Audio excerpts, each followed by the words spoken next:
If you struggle with seaming irregular crochet panels together, let me show you my foolproof hack to get the perfect seam every time. Welcome back to Lulu Lessons, where I show you how to level up your crochet. When I started my panel, I actually left a long tail of yarn, which I can now use to sew my panels together, and the yarn is already 100% secured in the work. First, if you have a stitch pattern that you want to match on both sides, you'll want to just visually line them up together. So here I'm just lining up the big gaps in these panels to match. And you could also use craft clips to help keep the panels in place.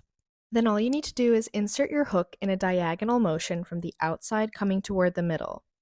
And then you repeat the same motion coming from the other side.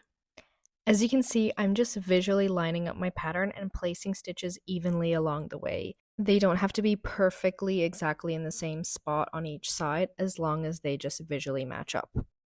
Once you've made a few stitches, you can pull the yarn to tighten the seam. Don't pull it too tight, but just until it's snug. I have shown you the mattress stitch before in part 2 of my series, and definitely go watch that for a more detailed guide, but I got a lot of questions on how to seam panels together that have more irregular sides, and this technique works for pretty much any crochet panel, when you need to make a clean and discreet looking seam.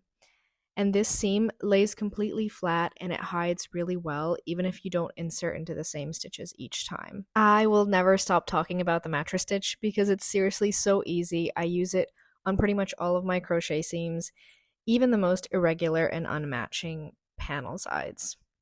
To finish, I just pull the yarn, but I don't pull it all the way through, and I pull the needle through the loop that's left over to make a knot at the end. I usually do 2 of these, and because the seam is done on the front side of the panels, you can just weave in the ends on the other side, and you're done. So thank you for watching. I hope this was helpful, and let me know if you want to see more of these crochet hacks.